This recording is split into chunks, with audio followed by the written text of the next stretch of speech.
All right, word on the streets is that Andre Drummond will opt into his player option with the Cleveland Cavaliers. We're going to talk about why that's important and why, if he made that decision sooner, the Pistons would have got adequate draft compensation for Andre Drummond. Appreciate everybody for tapping back in. Hit that subscribe button, bell icon button, share the video.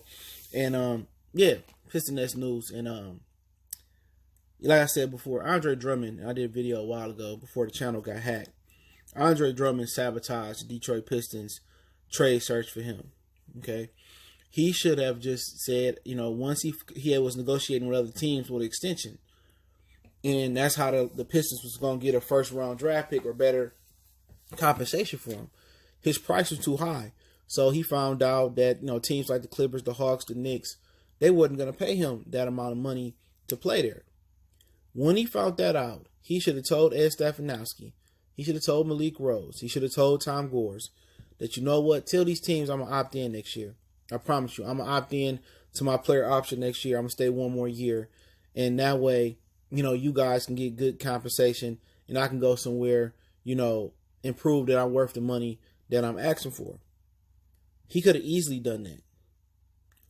Andre Drummond was acting like, I was blindsided. I didn't know I was going to get traded. Remember that whole thing? They didn't call me and tell me I was traded. It came out that his team was negotiating extensions with the Atlanta Hawks and I believe a couple other teams. So what do you think was going to happen when you come into the season and say, I can't wait to be a free agent? I can't wait to hit the open market. He made it seem like he didn't know his name was being thrown around in trade rumors or in trade talks. And his team, his agent, his manager, whoever, they were sitting here negotiating new contracts. They knew the Pistons wasn't going to negotiate with him because they've been negotiating with the Pistons all summer. His number was too high. So he just thought, the Pistons are just being cheap. They being cheap. He went to the Hawks. We ain't willing to pay you that. He probably went to the Knicks. We ain't willing to pay you that. The Clippers said, we ain't willing to pay you that. We'd rather stick with Montrezl Harrell. Okay? Had he opted in, they would have got a first from Atlanta. They could have got a first out the Knicks. They could have got a first out the Clippers. And had he said, I'm going to stay an additional year, the Clippers like, cool. At least we know you have him for a season and a half.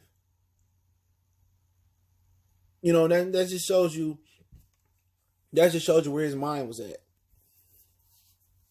That just shows you where his mind was at. And did the Pistons mishandle it? Absolutely. This trade should have been done. Him and Blake Griffin should have been gone last trade deadline. They should have both been gone. They should have, they should be going into this year with like $80 million in free cap money. Shedding Reggie Jackson. It just shows you how dysfunctional the organization is. Because you should have almost $100 million in cap in your rebuild. This team should have been blew up last year at the trade deadline, February 2019.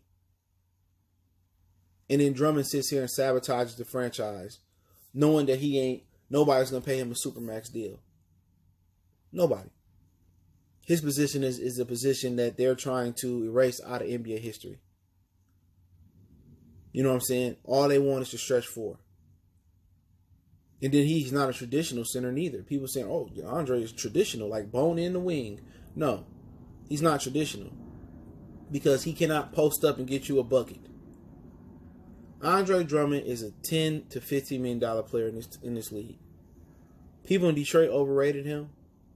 What are we going to do without Andre? Miss the playoffs again? What are we going to do without Andre? Who are we going to pay down there? Who's going to go down there to pay to see Christian Wood and Seiko Diombo? Nobody's going down there to pay to see Andre Drummond anyway. And he's done a lot of great things in the city. Don't get me wrong. But we talking basketball. Had he said, I opt in, he'd probably be in a better situation than Cleveland. You'd be down there with Trae Young balling out. You could be in L.A., maybe competing for a championship this year. Worst case scenario, next year. Not only did he try to hurt the Pistons, in the long run, he hurt himself. Not only did he go from Detroit to Detroit, almost the worst, he went from Detroit to Cleveland.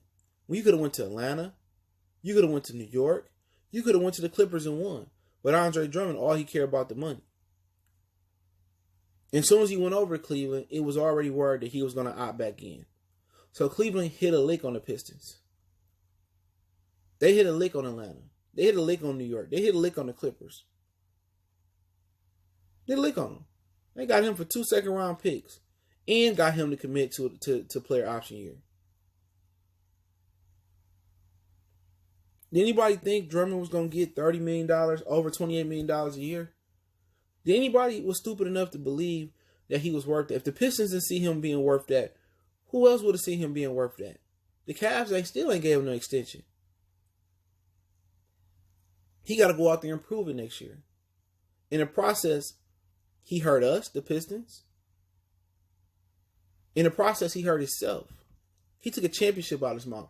And that's all these athletes care about is money now. They put all this emphasis on money, and then they still go broke. They put all this emphasis on money. They don't want to sacrifice to win a ring. It's not about winning no more. You see James Harden go out there every year choking the playoffs, and the next hour after the game, he at the titty bar eating chicken wings. Does that sound like somebody that's trying to win? Kobe go out there and miss the last shot. You know what Kobe was doing? He was going to the gym, practicing that shot so it won't happen again. That's what separates Larry, Magic, Michael, Kareem, Isaiah. That's what separates them, man, from greatness. Their work ethic. Their will. These dudes don't have a work ethic to improve their game. They might get on camera for 20 minutes, 30 minutes, an hour and show that they're working on their game. That's for sure. As soon as you turn that camera off, they back partying, enjoying life. They're not hell-bent on winning. So when the Pistons rebuilding their team, they got to get people who got work ethic. Not only just talent, people that want to win. People that want to win championships. People that have a chip on their shoulder. That's what made the going to work Pistons so great. Chauncey had a chip to prove they could play in the league. Rip had a chip to prove to Michael Jordan that you shouldn't have traded me away. Ben Wallace had a chip to prove that I can come from Virginia Union and I could be a great player. Rasheed Wallace had a point to prove I can get over the hump. Tayshaun Prince proved that, I can play in this league after being a 4-year starter or 4-year player for Tubby Smith at Kentucky. I can play. Those are the type of people that you need to build your team with. You need to build your team on people who put an emphasis on winning, who's competitive, who has a work ethic. It goes talent, work ethic, and the ability to compete at a high level. Guys that go out there and they lose a game and they passionate about losing. That's the thing about Isaiah. Early on in his year, he was mad they was losing. The Pistons was losing. That's a great leadership quality. You need guys that hate losing. You need guys that want to get better. You need guys that got talent. You got to have guys that want to win. In every championship team, the reason why the team is built around veterans and not young guys, because they know their window closing. They know that this is not forever. They know how hard and what it takes to get to the top. And the Pistons got to build guys with those intangibles and those tangibles. Andre Drummond didn't have that tangible. Reggie Jackson didn't have that tangible. They were just happy to be in the NBA getting paid. I believe Blake Griffin want to win. But it's over with for him physically. He'd just be a part-time coach, part-time player for the Pistons for the last 2 years. Derrick Rose, he want to win. But, once again, he's going to be a part-time player, part-time coach. Drummond just cared about the money. Drummond never tried to get better. Drummond never said, I'm tired of Joel Embiid whooping my ass. Let me work hard in the summer so I can be better than him. Never. So you can't build a team around a guy like that. You got to build a team around guys that really, really want it. They're really going to put the work in. But hey, don't forget to check out my Piston podcast. I did 2 Lions episodes, 1 Pistons episode. If you would like to join the podcast, hit me up on Twitter or Facebook. Long shot Instagram, I don't check that. But I tried to check it the other day. So hit me up on those podcasts, on those links, if you want to join the podcast and talk some Pistons. I invite anybody to come on. We'll get you on. And other than that, the links in the description. I did 3 episodes. Don't forget me on Facebook, Instagram, Twitter. Those links in the description as well.